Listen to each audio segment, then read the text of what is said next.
Hello guys, so I want to do a Procreate rundown tutorial. The reason being is because I saw some reviews that stated that the Procreate Pocket version that you can get on your iPhone from the App Store wasn't quite what they expected it to be, due to it having to be shrunk down from the iPad version. So I wanted to show you guys a little tutorial on what actually Procreate Pocket brings to the table.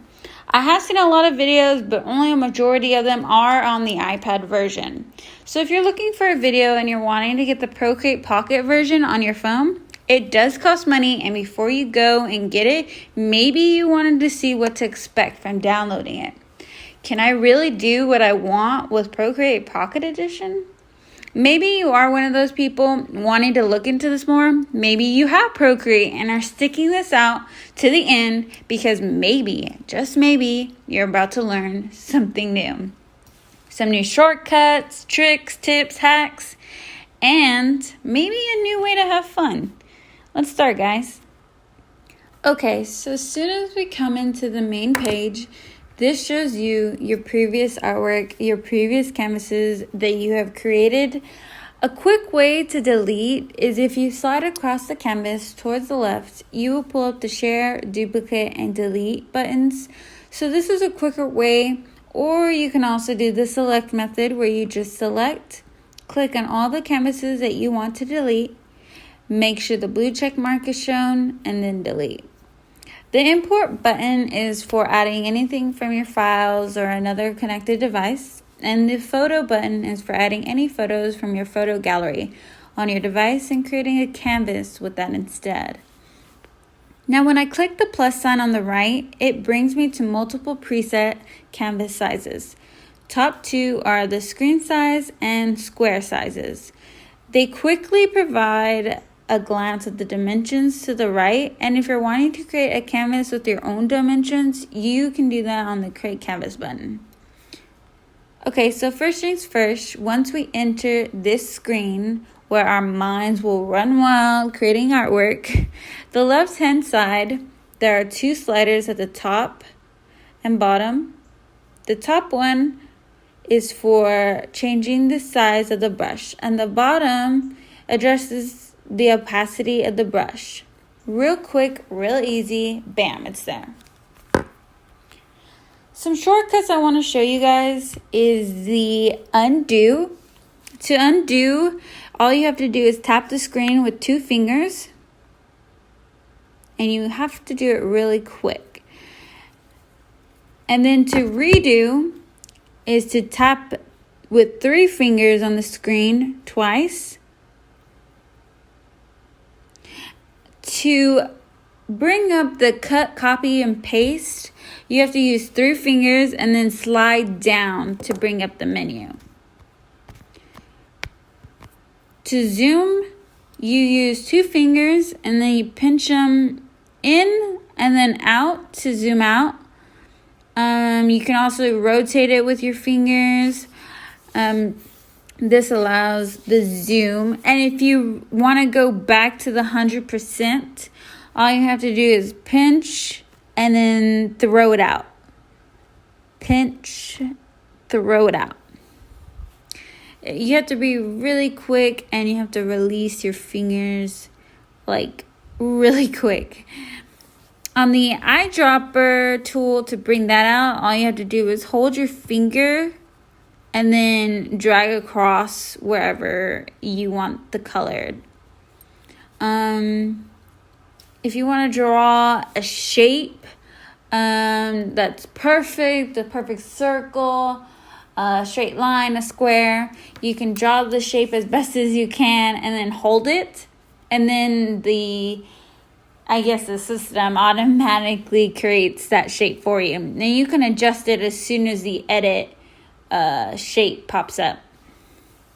And then to erase anything that you have on the screen, like let's say I'm drawing. I've been drawing all day, and I'm not about to undo all these little dots and lines I've drawn. You can quickly erase it if you get 3 fingers and you kind of like wiggle them on the screen. And that actually erases the entirety of that layer. Okay, so now that we got the shortcuts out of the way, one thing is the modify button. So modify is a button. So you can click on modify. There's multiple functions. I'm just gonna go over 3 for right now, which are the action button, adjustment, and select. The action button allows you to add photos, add text, cut, copy, paste. The canvas selection allows you to flip the cameras horizontally, vertically, allows you to record and put up a drawing guide for you. Okay, so I'm going to quickly add some text. I'm going to make sure I highlight, and then I'm going to click Edit Style. This brings me to this section where there's a variety of fonts and options. So I'm going to choose a font, choose the size, and then bam, I have that. So in order to be able to mess with this text though, I have to first rasterize it. So if you go into your layers button, this allows you to edit freely with the text. You'll just have to click on that layer, the formats pop up, and then you'll click on rasterize. So this allows me to have fun with my text. And I'm just going to go ahead and demonstrate that for a bit.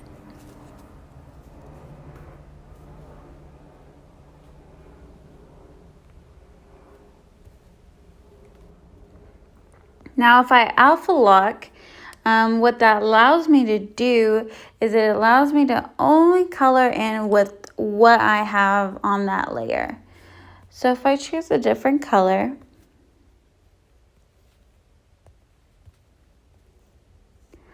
I can actually color in only in this letter or text. It won't let me do it on the outside or anything else. So I really like to do alpha lock. Again, you'll press it and then the section will pop up and you can click alpha lock. Also in the layers, there are multiple things you can do. So the in that's there, if you click on it, it allows you to bring up some layer modes. These are like filters. Allows you to overlay, soft light. It changes basically the layer. So also the check mark allows you to see or not see. So it's hidden from the actual canvas. Hidden, not hidden. So one thing I want to show you about some of the brushes. Once you go into the brushes, there are multiple choices to choose from. So each brush has its own settings. So basically, if you click on a brush, you'll go into their settings. This allows you to change the stroke, the shape, the grain dynamics, pressure, general, source, anything you would like to change the detail of this brush.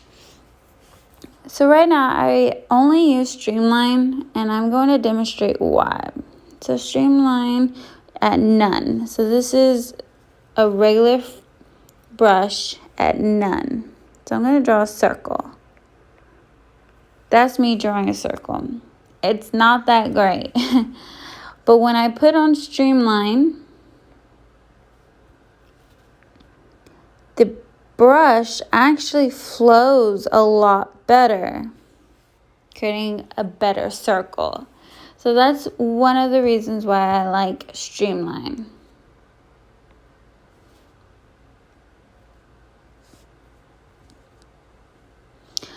The color bucket is actually a color drop. This allows you to bring up colors. So you have the option of choosing what setup you want to go with. This classic value or palettes. Palettes gives you the option just to quickly have it set as a default. You can create your own palettes. or you can choose from the set default ones that are already on the app. The disc one, I really don't like it. I know my palettes are right there. I can use them real quick. But with the disc, you have to go around the circle, and then you also have to move it inside the circle. So I don't really like it. I really like using my classic color picker. And this is pretty much because I can go to whatever color I see there. The brightest, I can just grab it and put it at the corner. So yeah, that's the only reason I like keeping my classic on. So you can drag it on the screen and it acts like a bucket fill. Also, if you want the previous color, you can hold onto that color and it will change to the previous color. Okay, let's say I want to use the blending. So this is the blending tool. This allows me to blend. So I'm just going to pick a different color and just draw in here. I'm actually going to delete this layer. And I use the blending tool to blend in, smudge it, I guess, the smudger. And that allows me to do that. The eraser allows me to erase, of course. So, and of course the layers allows me to create multiple layers. Of course, if you slide, you can lock, duplicate, and delete. One quick layer function I would like to show you guys. So you know how I did the letter R? Okay, so let's say I do a circle.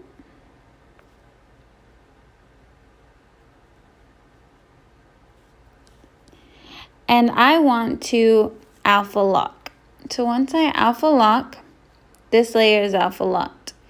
I can mess within this layer, correct? So I'm just gonna mess within this layer. Let's say I want to do something else, but if I don't like it, because I like what I have right now, then I want to delete it. So you go to a different layer, and let's say, okay, I want to add some yellow, and then I can see if I like it or not. Well, how do I get the yellow to be in there without me having to save it in the same layer? You can actually go to the layers, click on the layer you want to choose, and then you'll put clipping mask. This copies the layer below it. So once that's done, you have the yellow inside your circle. You can modify it by selecting and moving it around. Or if you end up not liking it at all, you can easily delete it without having to delete the actual layer you started off with. And I think that's all I can think of, guys. So if you guys liked this video, if it was helpful for you guys at all, please like and subscribe. I'm going to do a whole lot more stuff. I just have to get inspiration. I'm a really bad procrastinator. And again, guys, I hope you guys enjoyed this. I hope this was helpful for you all. You guys have a great day. Bye.